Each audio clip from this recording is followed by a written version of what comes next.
Baiklah, sebelumnya saya informasikan dulu bagi teman-teman mungkin yang baru melihat channel ini, oke, kalau seandainya nanti channel ini tembus, oke, di 5.000 subscriber, saya akan berikan giveaway sebesar 1 juta rupiah kepada subscriber setia channel ini dan teman-teman yang bermasalah sama pinjaman online. Jadi yang baru melihat channel ini silahkan teman-teman subscribe dan like-nya, siapa tahu ini menjadi manfaat, oke, dan jadi berkah untuk kita bersama-sama. Amin amin ya rabbal alamin.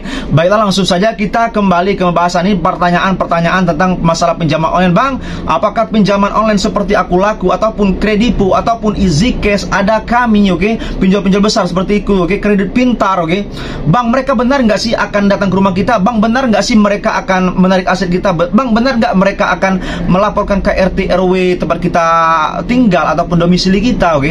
Ini pertanyaan-pertanyaan selalu berulang, selalu banyak dari masyarakat karena mereka sudah sangat cemas, sangat takut, sangat tidak tenang gara-gara ancaman-ancaman di si pinjol, oke? Namanya, saya akan jelaskan kepada teman-teman, namanya pekerjaan. Mereka bekerja, pinjaman online itu apa namanya bisnis, oke, dan mereka bisnisnya pinjaman online, meminjam secara online kepada masyarakat sebanyak-banyaknya, dan kalau seandainya ada terjadi macet, mereka memakai pihak ketiga atau yang namanya DC pinjol ataupun DC lapangan, oke. Nah, dan mereka juga DC pinjol ini namanya pekerjaan juga, oke. Mereka bekerja di suatu perusahaan, caranya kerjanya adalah menagih hutang. Jadi target pasti ada, mereka sudah pasti ada targetnya dari pinjol-pinjol yang menyuruh mereka untuk menagih para pihak nasabah. Jadi kalau seandainya terjadi targetnya dapat, sudah pasti mereka mendapatkan bonus. Misalkan, oke, saya ambil contoh, misalkan mereka diberikan target penagihan hari ini 50 target harus ditagih, harus ada bukti, harus ada chat, harus ada apapun itu. Dan kalau seandainya berhasil orang membayar, misalkan 20 atau 30 orang membayar dengan penagihan cara mereka pasti akan mendapatkan insentif dan atau mendapatkan bonus. Jadi target mereka ada juga, namanya pekerjaan. Siapapun bekerja pasti ada target dan pasti ada insentif yang dikejar, oke. Nah, mereka juga seperti itu. Jadi teman-teman, tidak usah Anda ambil hati lah, bagaimanapun itu mereka kerja, oke. Biarkan saja mereka mau ngomong apa, jangan Anda ladeni, jangan Anda hiraukan, biarkan saja. Kalau seandainya Anda kuat mental, santai menghadapinya, rileks cara menghadapi desi pinjol, mereka juga pasti tidak akan menghubungi Anda lagi. Yang terjadi banyak orang stres itu, teman-teman. Kenapa?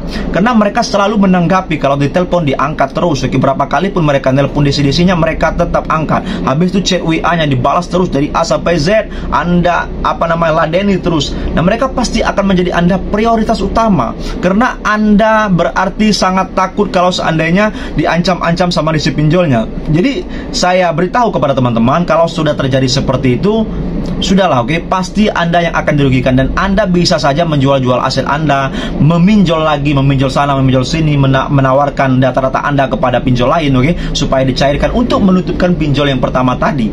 Karena Anda tidak kuat cara mental, pola pikir Anda tidak nalar ke depan, karena bahwa itu hanyalah gertakan semacam supaya Anda bisa membayarkan pinjol-pinjol atau hutang Anda secepatnya, karena mereka punya target. Para pinjol ataupun para DC pinjol itu mereka punya target untuk melaporkan ke atas supaya mendapatkan insentif ataupun bonus dari pekerjaan mereka. Jadi teman-teman semuanya, yang paling penting kuatkan mental, berdoa, ataupun misalkan mawas diri bahwasanya pinjol ini ya biasa saja, tidak seperti yang Anda pikirkan, yang di luar nalar Anda, oke. Seperti berita-berita sampai orang mengakhiri hidup, sampai orang cerai berai rumah tangga, sampai orang keluar dari pekerjaan. Kalau Anda santai, tidak akan terjadi hal-hal seperti itu. Mereka yang terjadi hal-hal seperti itu, teman-teman semuanya, mereka yang tidak kuat mentalnya, mereka yang gampang dihasut sama desi pinjol. Mereka yang tidak kuat mental inilah yang paling rentan, terutama adalah perempuan atau para wanita, oke. Karena mereka berpikirnya tidak logis. Kalau seandainya laki-laki, saya meyakinkan hampir 100% kalau laki-laki agak banyak yang membawanya santai, oke. Walaupun hutang Anda besar, saya katakan besar, oke, lebih dari 3 aplikasi, taruhlah, oke, banyak, ya santai saja, slow saja. Ini hanyalah hutang piutang. Semakin Anda was-was, semakin Anda khawatir, semakin Anda yang bisa dirugikan. Pikiran Anda tidak stabil, psikologis Anda bisa terganggu gara-gara pinjaman online. Lebih baik tahan saja. Misalkan ada hutang Anda misalkan 1 juta ataupun 2 juta di satu aplikasi, ya tahan saja. Kalau belum mampu bayar, tahan saja. Siapa tahu hari ini belum mampu, besok bisa mampu, ataupun lusa, ataupun minggu depan, bulan depan ada rezeki. Siapa tahu, oke. Seperti itu.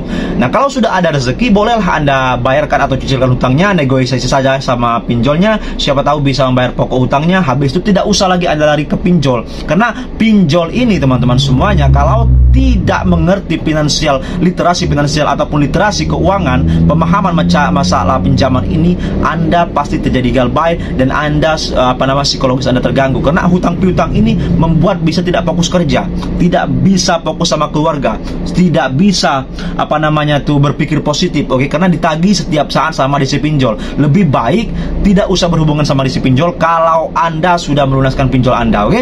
Mungkin Anda paham apa yang saya jelaskan di sini. Semoga saja rezeki kita lebih dari sekarang, amin amin ya rabbal alamin, dilancarkan, kerannya dibuka sama Tuhan Yang Maha Kuasa, dan bisa melunaskan pinjol-pinjol yang ada, dan kita kembali ke jalan yang lurus, fokus pekerjaan sama keluarga, amin amin ya rabbal alamin. Ini saja, kurang lebih sama. Wassalamualaikum warahmatullahi wabarakatuh. Berjumpa lagi esok hari.